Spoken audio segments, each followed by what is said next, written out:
Hello, my beautiful souls. Welcome sa ating tarot reading sessions. Keep in mind, general reading po ito. Maring mag-resonate, maring hindi. Kunin nyo na lang po kung para sa inyo and leave the rest. Maaring mag-shift na energies or magkabaliktad ang sitwasyon. Kaya kayo na pong bahala kung saan kayo nakalugar sa reading natin. So, let's see. So we have here the Six of Cups and the High Priestess. We also have here the Four of Cups and the Queen of Pentacles.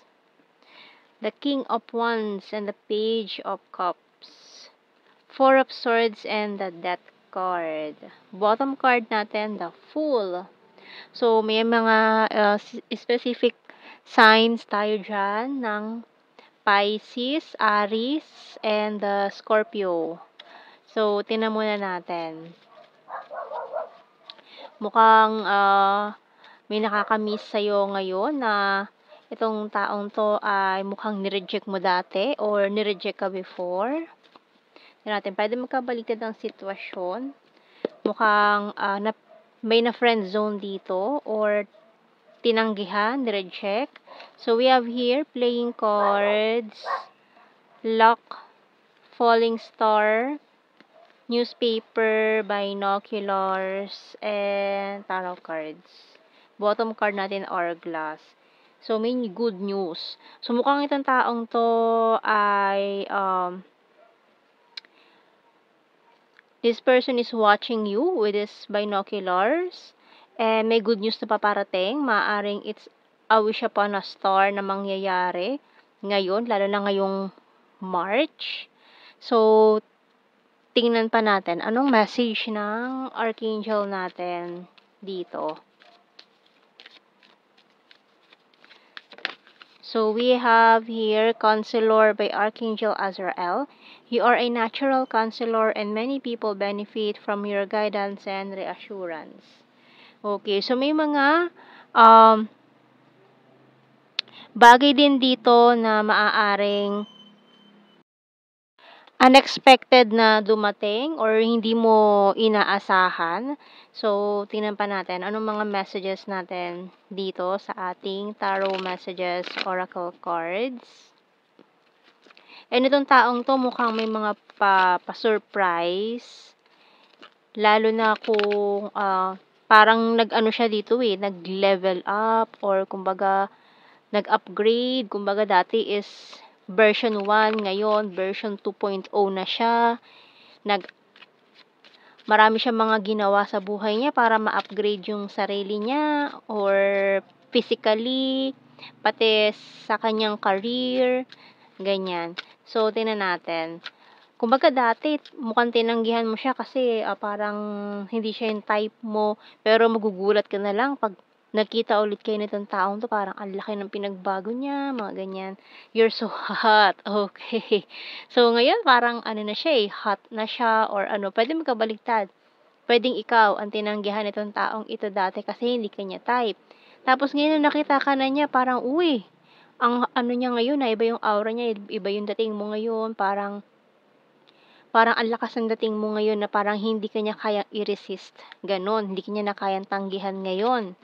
So, we have here, can we talk? So, ngayon, lalapit yan sa'yo, makikipag-usap yan sa'yo. Anong ginawa mo? Ganyan, curious siya.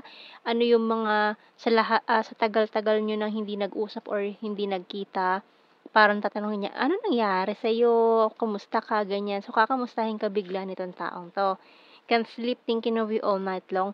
Pero, after ng rejection, parang, ina-realize din niya yun na bakit niya yun nagawa or parang hindi naman niya gustong gawin yun talaga. So, I'm sorry I'm wasted. Honesty is the best policy. I can't decide, feeling betrayed, and I'm a liar.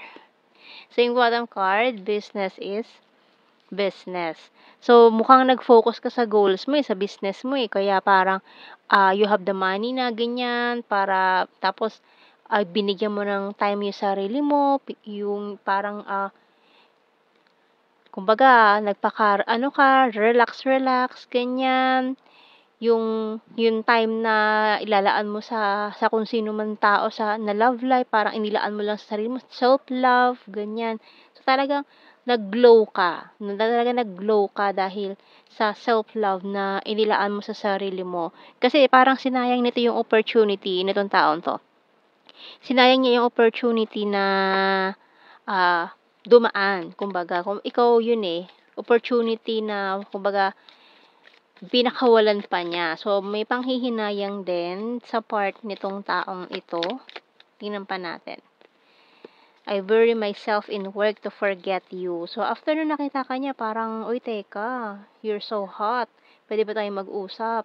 Tapos simula nun, parang hindi ka niya na makalimutan. 'Di ba? Iniisip ka na niya lagi, gabi-gabi. Ayan. So, sometimes I stay awake thinking about you. So, yun na nga, lagi ka na niya iniisip every night. I want to feel that way again. I'm so attracted to you. So, dati dinededma ka lang nitong taong to, pero ngayon, attracted na siya sa'yo bigla. Parang, anyari sa aura mo, bigla ka nag-glow, bigla kang umilaw. Kumbaga dati, wala kang dating sa kanya, pero ngayon talaga para kang kumikinang-kinang diyan. You speak to me through music, I'm not available. I left you before you could leave me and I regret lying to you. Okay, so ang daming regret energy. Just being near you is intoxicating. So, pero mukhang ipapamukha mo rito sa taong to na hindi ka available para sa kanya kasi nireject ka na nga niya before. So, parang ang energy mo rito is siya naman yung dededmahin mo. So, tingnan natin. Kuha tayo ng mga initials natin dito.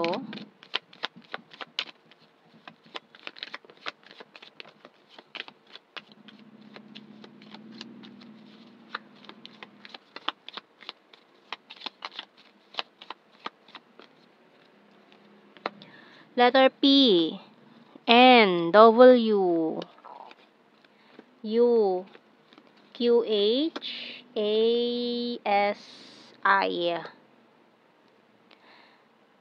Okay, so let's see sa ating blue card. We have here the runner.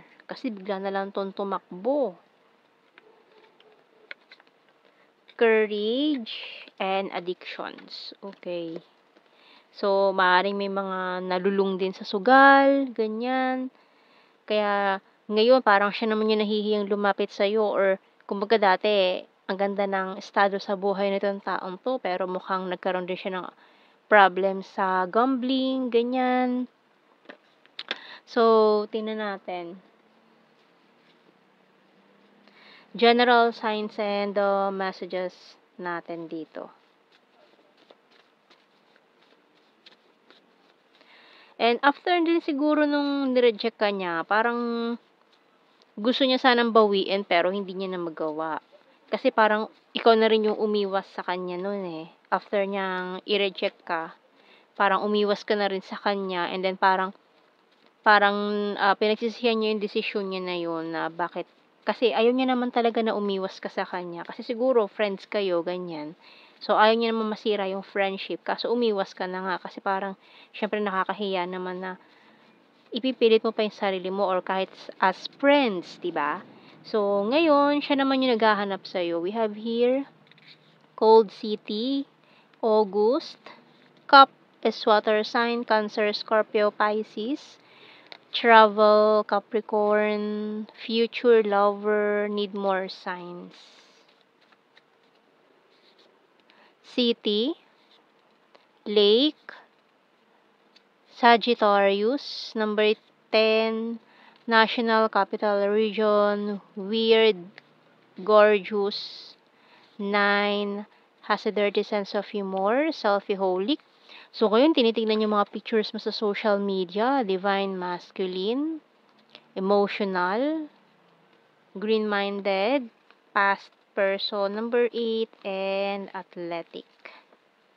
May, smart, patience please, popular, and number 2.